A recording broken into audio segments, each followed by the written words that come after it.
Brent Barry, NBA TV, former slam dunk champ, fan of the show, and our good friend joins us on the program. How are you, Brent? Doing good, Dan. Tiger Woods kangaroo jacked at Augusta. Kangaroo jacked. Brent Barry weighing in. You are eligible to win that Callaway golf bag. I'd throw it out there. All right. The Achilles injury, you play with anybody who had that type of injury? Nobody that I know of has played. The last few days, I've heard a lot of comments from Dominique Wilkins. You know, a lot of people going to a source, obviously with Dominique being a player who returned to all-star form back in '92. He had that injury and came back the following season, averaged, I think, 27 or 29 points the next year, so continued to pour it in. But Dominique is talking a lot about, just making sure that you do your diligence, obviously, with your rehab and how frustrating it is, and we all know that. But is Kobe is he human? I mean, that's the whole point. Could he possibly take a trip to Germany and be ready for the playoffs with this injury? I think he needs to talk to Meta World Peace. Whatever, oh my gosh! Whatever he used on his knee, I think he needs to use it on his Achilles. But we've made so many advancements with knee surgery, with knees. I don't know if we've made those kind of advancements with the Achilles tendon surgery. I have heard nothing like that, Dan, from anybody regarding this particular injury and anything that speeds up this recovery process. I don't think that, at least from the medical field, that there's anything that you can do other than reattach, rehab, and then wait for somebody on an individual basis for that body to recover. And certainly, we do know the benefits of having an athlete, a professional athlete, recover from this kind of injury much quicker than, let's say, the open gym player, just because the body's in such great shape prior to the injury. The muscles are strong around the area where the injury occurred. And so, with Kobe and his work ethic, everybody's saying, he'll be back. Of course, he'll be back. And I don't doubt that. He will return, and this is not the way that Kobe Bryant's professional playing career is going to end. Dwight Howard's future. Does Kobe's injury play any role there? I think so. I actually was talking to my brother John about that this morning and wondering how much the next couple games, and if the Lakers get into the playoffs, not having Kobe in the lineup for these few games, weighing on Dwight's decision come this summertime about staying in L.A. Look, I just don't feel like there's any chance he's going anywhere else. You just don't leave that kind of money on the table or leave Los Angeles. But looking forward and knowing that Kobe's not part of the beginning of next season, and for a little while it can be Dwight's opportunity to sort of get his feet in the concrete there in Los Angeles in a way that he wasn't able to do this year with everything that went on with the Lakers. Yeah, I think that the next few days and maybe the playoffs, if the Lakers get in, which looks like the chances are very good now, do affect Dwight's decision. And one thing about last night, Dan, watching the game, we covered the game against San Antonio. I did want to see something from Dwight. Is that wrong to ask? I've been saying Dwight Howard at this stage that Kobe's out. Do you feel like that's wrong as a fan or as somebody watching them play? Doesn't Dwight have to approach the game a little differently? Bones, I've been saying that nobody has a sense of urgency like Kobe on that team. I mean, he's playing, he's doing superhuman things, he's playing more minutes than he should, and I just got the feeling that everybody is just sort of standing around watching Kobe do this. I don't know what came first here, Kobe feeling like he had to do it, or these guys not stepping up and, with a sense of urgency there. Well, I agree with that. I think that Kobe's personality puts you immediately on your heels and on the defensive. And I think if you go in and you do your job and you come into practice and you compete, and there's times in the practice where guys are pushing and shoving, and you've got to either stand your ground or you sheepishly step away and step back from that. The one time that you step up and step in to Kobe and say something and do something, that's all you need to do. You've got to do it one time.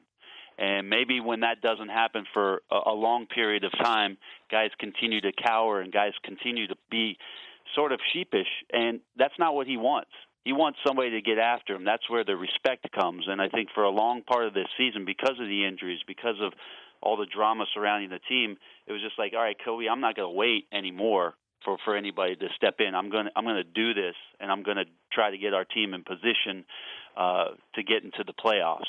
It is still amazing to me that we're talking about this Lakers season and just what a train wreck it's been all year long with the drama. But these guys are the 8th seed and are going to get blasted by whoever they play first. I mean, a good team is going to take this team out. This is not a very good team, but it has been very fun to watch, I can tell you that. He's Brent Barry, NBA TV, joining us, Dan Patrick Show.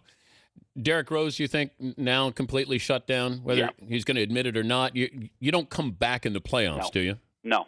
I mean, why would you even risk that? You don't come back at the most intense time, the most physical time of the year, the most, not only physically grueling but mentally grueling, and knowing that that's probably the last hurdle that Derrick Rose is trying to get over is the mental part of ththings, and you just don't ask a player to do that. And I just don't see Derrick Rose being in a Bulls uniform for the playoffs.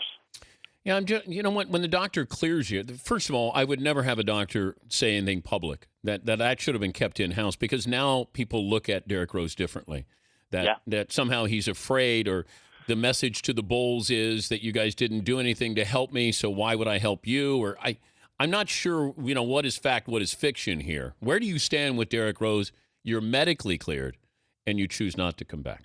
Yeah, that's a tricky one in the sense that people are always, of course, with Derrick Rose, the attention is so much greater that they want to know when the return is or give a date. I look at what Dallas did this year, Dan, with Dirk Nowitzki and his return from his injury, and they really handled it well. They told nobody about when he'd be back.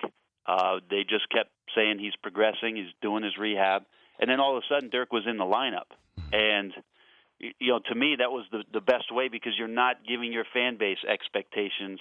But I go more towards what happens in the locker room as a member of the team, knowing how important Derrick Rose is, and knowing that there's potential that he could be back. You start to react to those things if you're being asked questions for 10 days, then it turns into a month, then it turns into 2 months. It starts to impact the way that the locker room handles the situation, and that's never a good thing. You have a job to focus on. Last thing you need to be doing is for 2 months answering questions that you really have no idea what the answer is to, and it becomes a distraction, it becomes a deterrent. That's something that the Bulls had to deal with this year that I could tell you as a player, it's not fun. It's not it was never fun to sit in there while I was in Seattle and to listen to questions about how's Gary Payton's ankle doing? Like, I don't ask the trainers. I'm doing good, by the way. I feel great, and I'll be playing tonight in the fourth night of 5 games, and looking forward to that. But I want to ask you something real quick. And you played with Duncan in San Antonio, but if I said, let's say, Tim Duncan, Larry Bird, wow, better player. It almost sounds blasphemous if you ever say anything to the contrary about Larry Bird or not selecting him in this kind of scenario. But I'm going to take Tim. Is it because he's got more championships than Larry? Well, it's because I'm supposed to. Okay. He told me that if I'm asked any question from any media member after I leave San Antonio, that I have to pick him. I know better because.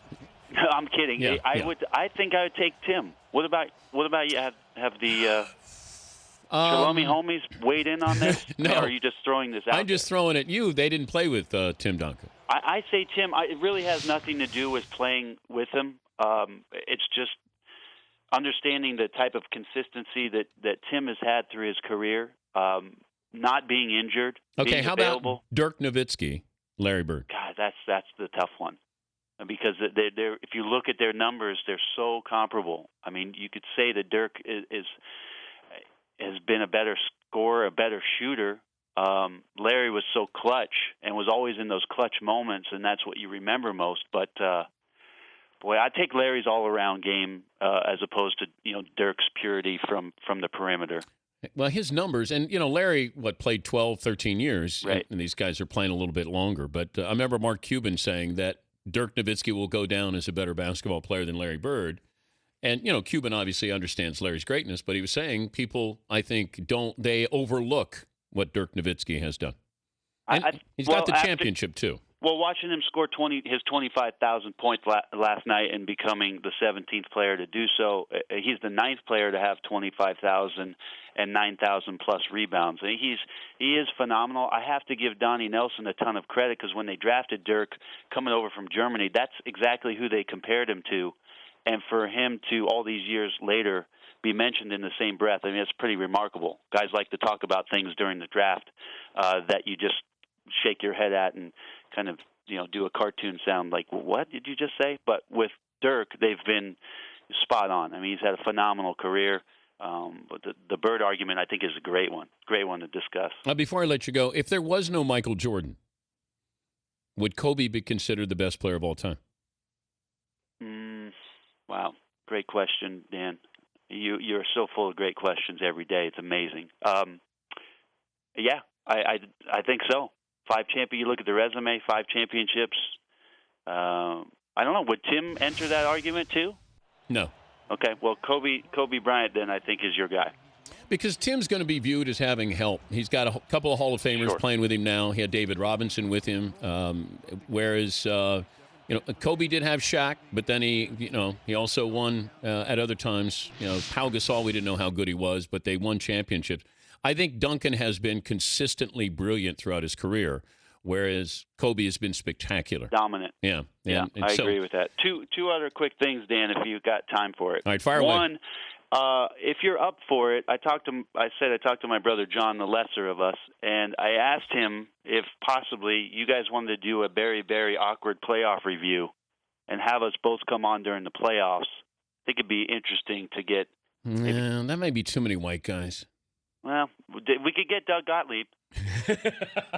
And then the other thing, if you guys don't want to do that, I'm all for. I don't need to talk to John, trust me. Yeah. The other thing is music. Throw one out. Yeah. Lord Huron from L.A. Got the lead singer Ben Schneider from Michigan. 2005 went out to L.A. and the group is called Lord Huron. Lonesome Dreams is the name of the album. 2012 release. Pretty good. Lake Huron. Huron. Huron. Recommendation for the day. Bones, you did it again. Thanks, Dan. Now all you have to do is send the warm-up pants from the slam dunk contest. When I get home after the season is over, when I get to where I can get to the pants and find the box. I want to get in your pants, Bones. God, third time this week you've called me with that. I know. Thank you, buddy. Thanks, Dan. He's Brent Barry, NBA TV.